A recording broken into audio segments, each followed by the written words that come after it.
Shelter beds for homeless people are going unused in LA County, and that is costing the city a small fortune.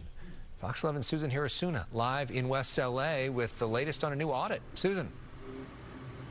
Yes, about $250 million, Alex, and that's not all. Apparently, as few as 1 in 4 of the people that make it into an interim shelter bed go on to have permanent housing.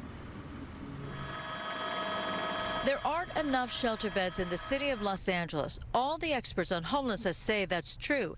But then why did 1 of 4 beds go empty? That's according to an audit by the city controller of fiscal years 2019 to 2023. LAHSA, or LA Housing Services Authority, was quick to point out that the audit doesn't fully appreciate the improvements implemented in the last 18 months. Just last week, LAHSA rolled out a new way to see in real time where there's beds available. That providers will have access to real-time data for occupied beds, active beds, offline beds, and we're able to see what beds are ready at what specific time. And when the controller's office says this, the issue that we found was that bed providers get reimbursed by the city whether or not a bed is filled. So even if beds are empty, they still get paid. And one of the recommendations of our audit is that that program needs to change. LAHSA claims improvement on provider performance and accountability. The audit also revealed the paltry number of people that get moved into permanent housing.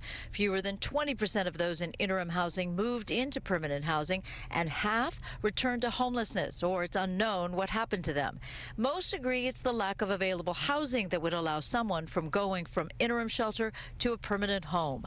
Rowan Van Sleeve's organization, Hope of the Mission, runs nearly 24 shelters. We don't have enough permanent housing. Now, the streets can't be the waiting room as we build permanent housing, so we need more interim shelter, including the Mayor's Inside Safe program, the Pathway Home with the county, as well as interim housing shelters like this one. All right, well, everybody agrees we need more permanent housing for those that are currently homeless.